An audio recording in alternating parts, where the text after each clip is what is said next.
There are reportedly more than 30,000 missing children cases in the U.S. as of 2019. The staggering number of missing persons under the age of 18 is quite disconcerting.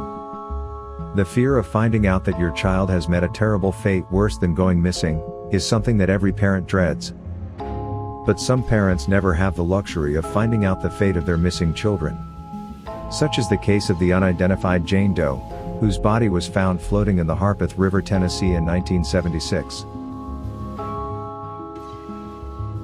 On the evening of March 24, 1976, a fisherman who hoped to find a prized catch that he could take back home for his family, was shocked to make a grim discovery. Floating face down in the shallow waters of the Harpeth River, about 200 yards from a bridge at McCory Creek Road, was the half-naked body of a dark-haired girl. She was found wearing a white bra and blue jeans. Once the authorities reached the location, they scoured the area for clues. Nearby to where the body was found, there was a blue blouse, but authorities are unclear whether it belonged to the girl. They found her wearing a rawhide bracelet, and a choker-type necklace with beads and a white dove.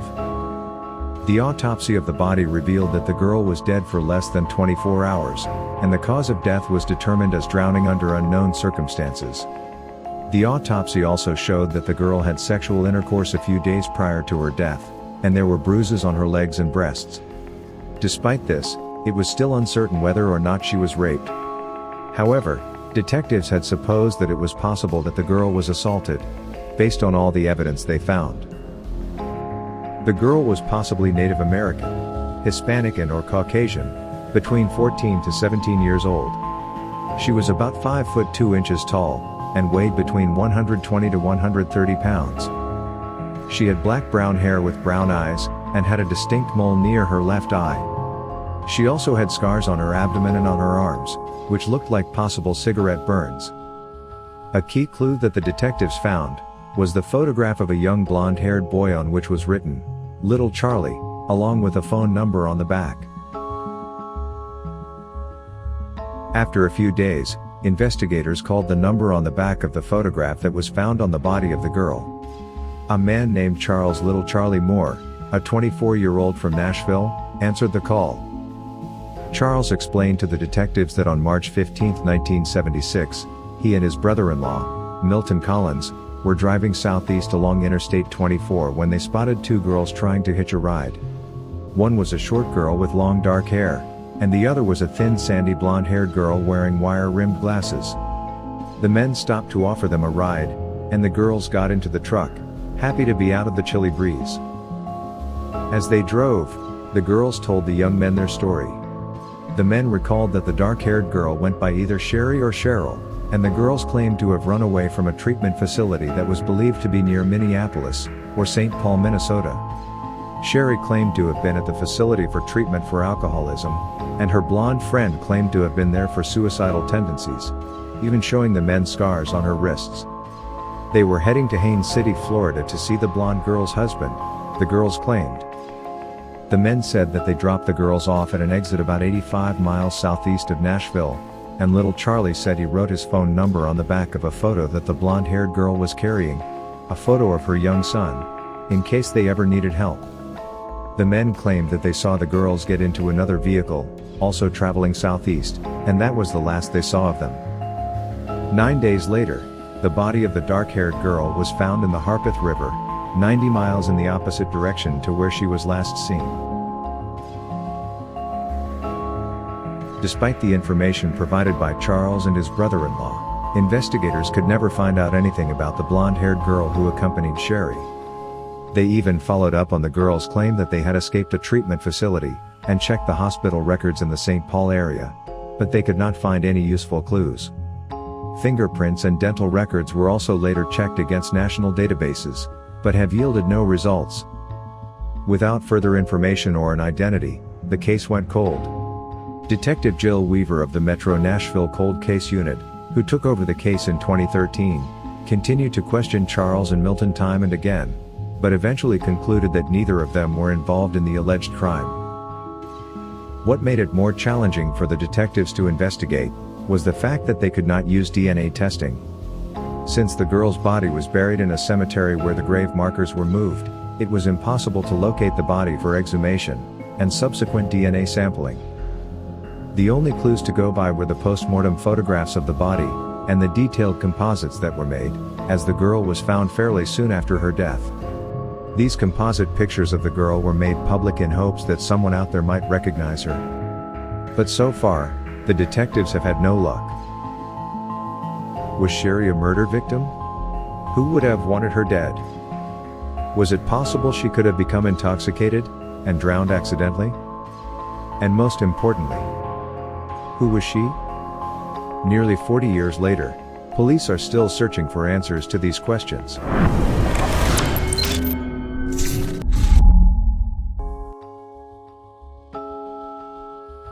Henrietta Millek, a 25-year-old mother of two who aspired to be a nurse, is one of the thousands of missing Indigenous women in Canada. Hers is one of the oldest missing persons cases in Newfoundland and Labrador. Originally from the small coastal town of Nain, Henrietta Millek moved to St. John's in Newfoundland and Labrador in her early 20s. In 1982, she was a nursing student at the Memorial University in St. John's, and one day dreamed of becoming a nurse. While studying, she worked part-time as a cleaner and also as an Inuit translator. She lived in a boarding house in downtown St. John's. Henrietta was a dreamer, and she hoped for a better future for herself and her two children, Chesley and Byron.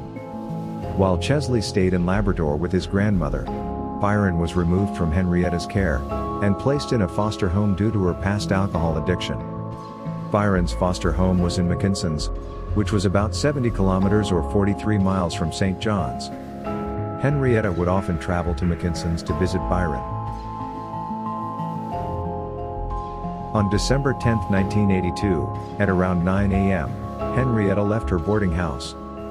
Before she left, she informed her best friend and her landlord that she was going to visit a family member in McKinson's, which was about an hour's drive away.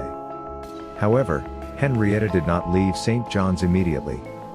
She was seen later that evening at the Key Club on Water Street West. The club was known for being a hard spot where mostly disreputable people frequented.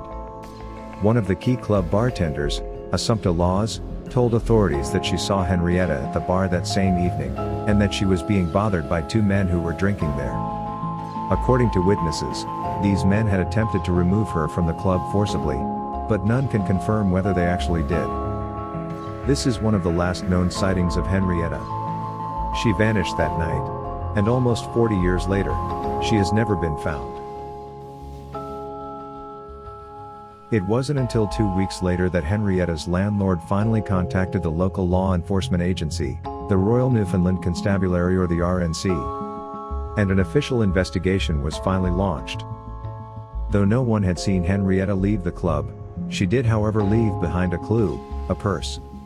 Inside was $8.15, Millek's address book, her bank book, and the keys to her boarding house. Investigators questioned multiple people who had been at the Key Club or in the nearby area at the same time as Henrietta. But to this day, they've been unable to determine whether she left Key Club with the two men, or if she left alone. Apart from the bartender from Key Club, there is another witness who came forward with some relevant information. According to the witness, a young woman she believed to be Henrietta had knocked on her door on the night of December 10th. The woman lived on Blackhead Road, a 15-minute drive from downtown St. John's. Henrietta told the witness she was looking for her boyfriend, who lived on the same street. After Henrietta left, the woman saw her walking east in the direction of Cape Spear. Police interviewed Henrietta's boyfriend, his friends, and several other residents in the area, but found nothing of significance. Based on this new information, Millek's last seen location changed, and so did the theory of what happened to her. Investigators pursued the case for years to come with no progress, but in 1995, they were convinced that Henrietta was murdered, and that she was buried in a property on Blackhead Road. That led to a search warrant being issued, and subsequently, an excavation was done on that property looking for the remains of Henrietta, but unfortunately, her remains were never found. As the years passed, Henrietta's case grew cold and was pushed back into the archives of the RNC. The purse, which was the only clue ever recovered in Henrietta's case, lay in the evidence room for more than 30 years, questions remained unanswered.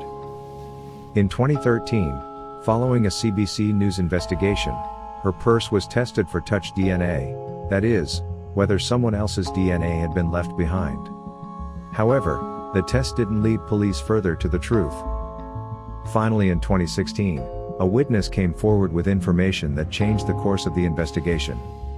He told police that he and his friend had picked up a hitchhiker the evening Henrietta went missing. He believes that hitchhiker was Henrietta. Investigators interviewed the witness and say the clothing description he provided matched Henrietta's. The hitchhiker even told them she was visiting a family member in Mickinson's, just as Henrietta had told her best friend and landlord that morning. The men dropped Henrietta off on the Trans-Canada Highway at the intersection of Roach's Line, approximately 10 kilometers or 6 miles from Mickinson's. Police say that the witness was interviewed for several hours, and they believe he is credible. Armed with new witness information, a new search was launched in the area where Millek was dropped off. About 45 searchers scoured the wooded area, painstakingly combing through trees and grown over bush to find any shred of evidence. The search didn't unearth anything new, but it left investigators with a new theory. Perhaps what happened to Henrietta Millek wasn't as sinister as once thought. Initially presumed to be a homicide, investigators are now considering the possibility that Henrietta succumbed to the harsh winter weather while trying to reach Mickinson's to visit her son.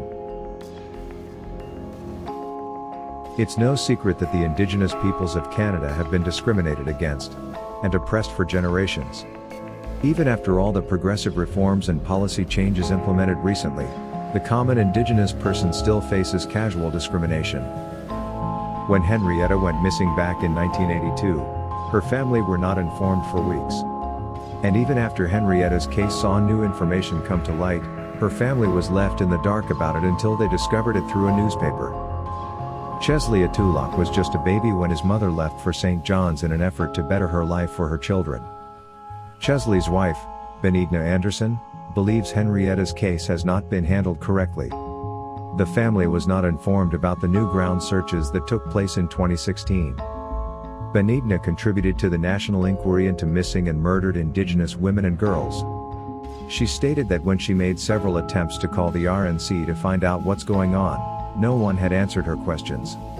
She said that one of the RNC officers dismissed her by saying that he didn't know what she was talking about, and even if he did, he wouldn't tell her anyway. The national inquiry also found that Indigenous people face barriers to accessing justice. When Indigenous families need to seek help for a loved one who is missing, or has been threatened with violence, they are forced to lean on institutions that have historically ignored, and continue to ignore their concerns. Even after all these years, this type of dismissive attitude towards the plight of the Indigenous people is unfortunately far too common. Chesley is haunted by the unknown, but is hopeful that one day he and his family will find out what happened to his mother. His heart aches for his grandmother, Verona Atulak, who lived with the trauma of missing her daughter. She passed away in 2018 at the age of 83. Verona Atulak spoke of Henrietta quite frequently, and would look out the window in hopes her daughter would come home. Chesley, now a father himself of 2 boys, thinks of his mother daily. Though it's something he says has never happened before, Chesley hopes to one day sit down with police to get details on the case. If you have any thoughts or information you'd like to share about Henrietta Millek's case, leave a comment below. Thank you for watching, and we hope you found our video interesting. Like, comment and subscribe for more fascinating unsolved mysteries.